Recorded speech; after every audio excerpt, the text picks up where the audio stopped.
How's it going, everyone? College Lefty, and in this video I wanted to talk a little bit about the upcoming content that's going to be released into MLB The Show 19 this next week. To start with, MLB The Show tweeted out that on Tuesday at 3 p.m. Pacific time there is going to be a live stream on their Twitch channel that's going to discuss the 8th inning program, the postseason event details, as well as the free gift that everyone is going to receive for voting for the finest players. A couple people have asked me, what is that gift? It says I have received a gift in my inventory after voting, and I honestly have no idea what that is. I don't think anybody knows what that's going to be. If I had to make a guess, that would be a free finest pack. That might be a choice pack that would include one guaranteed finest player. That's something I went over a little bit in my prediction video talking about the finest program. But it also mentions a very special legend. It looks to be Ted Williams is that predictable legend, or that hinted legend.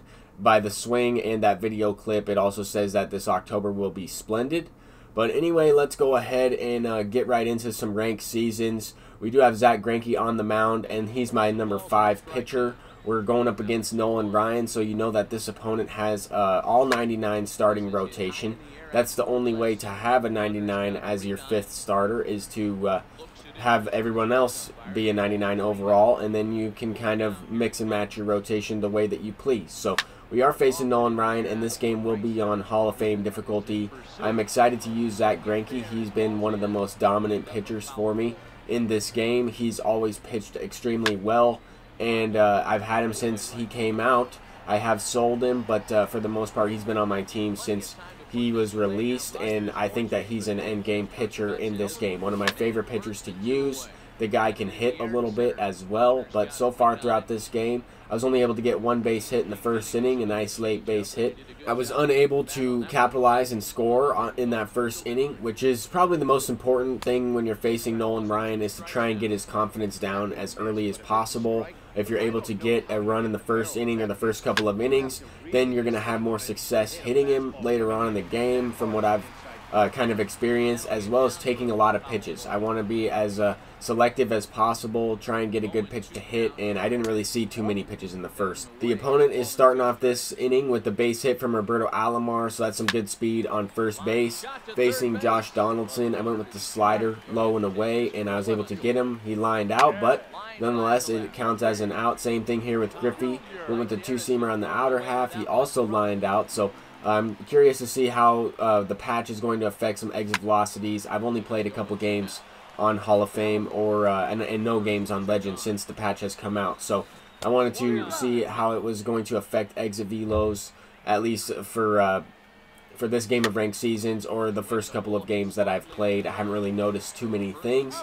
So I'm going to look for those things in this game, and if I don't notice it, it's okay. I think that the game's playing really well right now, but Pablo Sanchez, the created player, is going to smack one into the lake over there. That was an absolute missile, a no-doubter, and I'm still using Jose Reyes' swing on my created player. It's definitely really nice to have a natural switch hitter as your created player's swing, and I just keep everything default, and it's nice to see that Jose Reyes did get a Signature Series card as well. That card would be pretty good.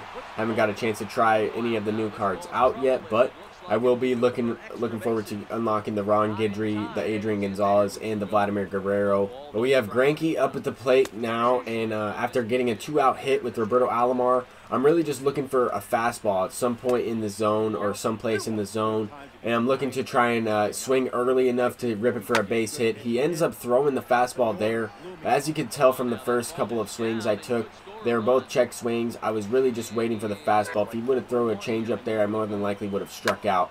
But at the following batter, Tony Gwynn, I dropped the PCI right there on that sinker low and inside. Just missed it. But we get a 2-run lead. We have 15 pitches thrown with Greinke. And so far, he's been throwing almost every pitch exactly where I want. He's been dotting up in the strike zone, painting the corners, and making it a little bit tougher for this opponent to hit. I wanted to kind of take you guys through a few longer at-bats throughout this game, if possible.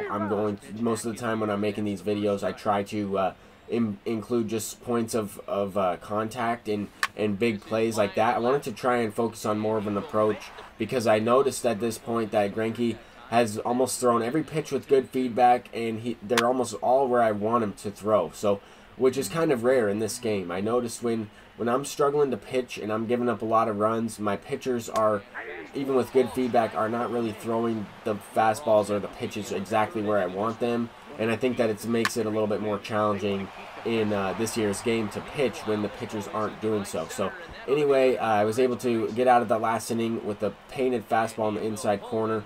Start this one off with a double from Willie Mays into the gap.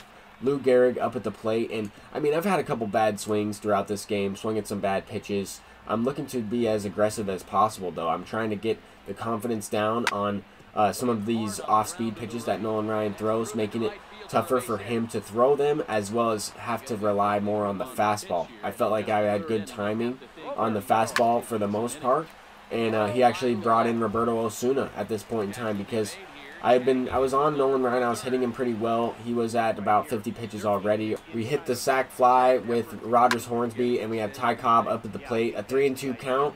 I'm looking to be aggressive. I know there's not 2 outs, but I'm trying to steal anyway. I have a very high contact hitter with really high vision. I didn't feel like I was going to strike out right there, and I wanted to try and get something going. If I send that line drive into the gap, then that's easily another run scored and a guy on third base with 98 speed. So that's definitely not what happened, but I went for it, and I was trying to make that play, make something happen out of nothing.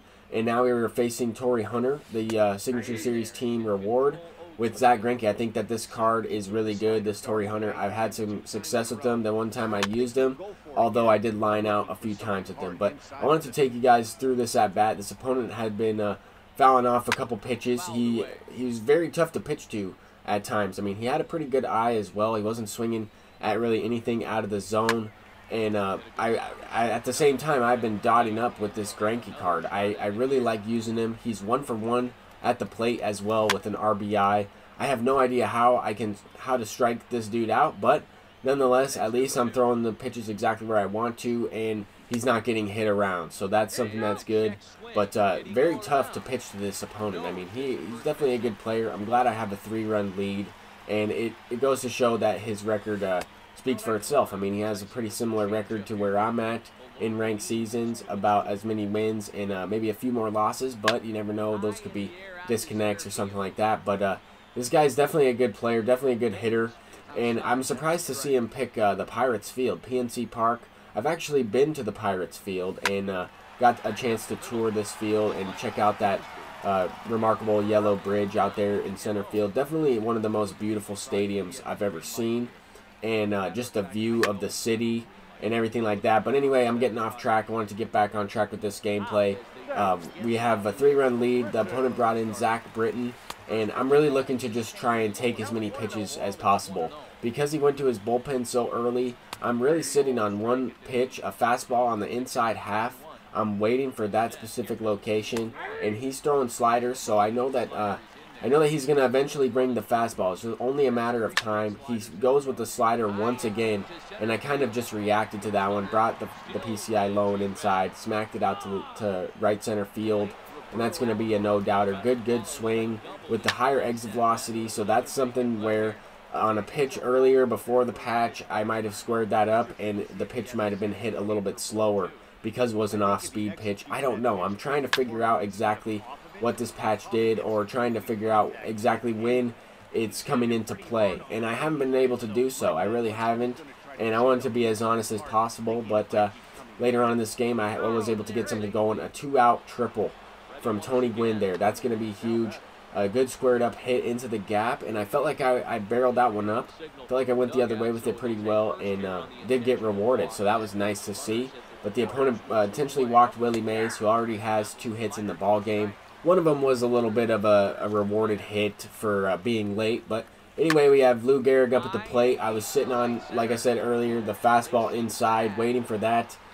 He had been throwing the slider on the outer half to the lefty, but he walked Lou Gehrig. I mean, he walked Willie Mays to face Lou Gehrig and ended up hitting the 3-run shot to make him pay for that mistake.